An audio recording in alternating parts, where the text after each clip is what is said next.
So cleaning up after a flood. First things first, I want to talk about health and safety, not just contact precautions, but also respiratory precautions. To start with, contact precautions. Make sure you're wearing gloves, make sure you're wearing boots. Consider wearing Tyvek coveralls or some other type of washable coverall that you can wash every day. And then, believe it or not, you're going to want to make sure that you're using eye protection. As you're moving around, you do not want to splash flood waters into your eyes. That'll cause some serious things.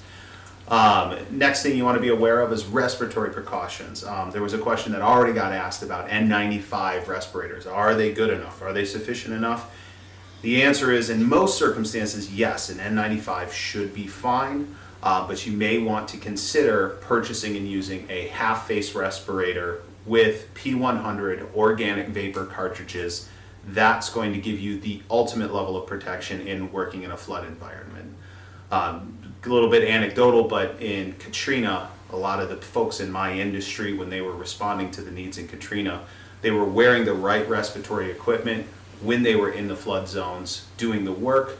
They were taking it off when they were off the clock, and a lot of them still had some issues after that from not wearing the respirators even when they weren't working. So respiratory protection in a flood environment, very, very huge. And then my blanket disclaimer, I'm not a doctor. I don't know everybody's individual body. So I will tell you that pay attention to your body. Make sure that you're listening. If you're having a hard time breathing, get out of there. If you're starting to develop rashes, that kinds of things, just don't subject yourself to it if you don't have to. Okay, so the next step is going to be gross removal. You're going to want to go ahead and remove everything that is unsalvageable in the home or property. So that boils down to a discussion on things that are porous versus semi-porous versus non-porous. So things that are good examples of things that are porous: drywall, most types of flooring, particle board. It'll expand when it gets wet. You're going to want to make sure that those things are removed from the space before you start cleaning. Most personal property contents, your sofa, your mattresses, if they got wet, get them out of there. Don't even try and clean them. It's not worth the hazard. Things that are semi-porous, solid woods, concrete, steel, even ceramic tile, those items can be cleaned in place. So you can go ahead and leave those in.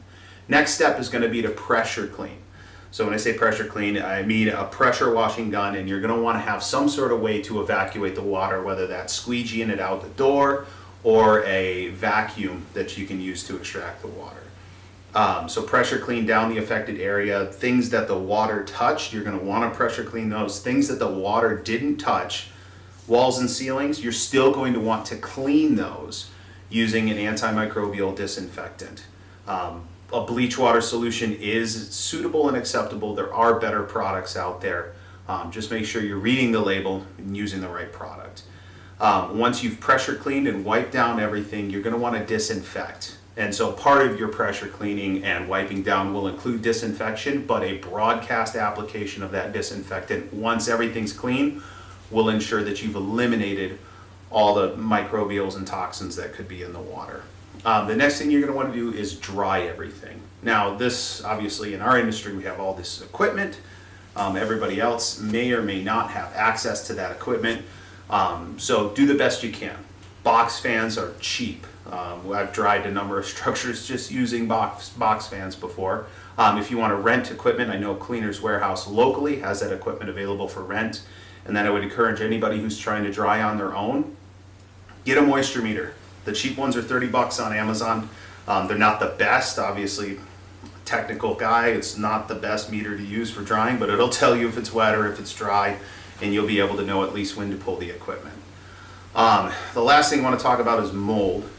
We're getting a lot of questions about mold. So mold can start in 72 hours, but if you end up in an environment where you have to cut mold out, the PPE I've described above should be sufficient for that.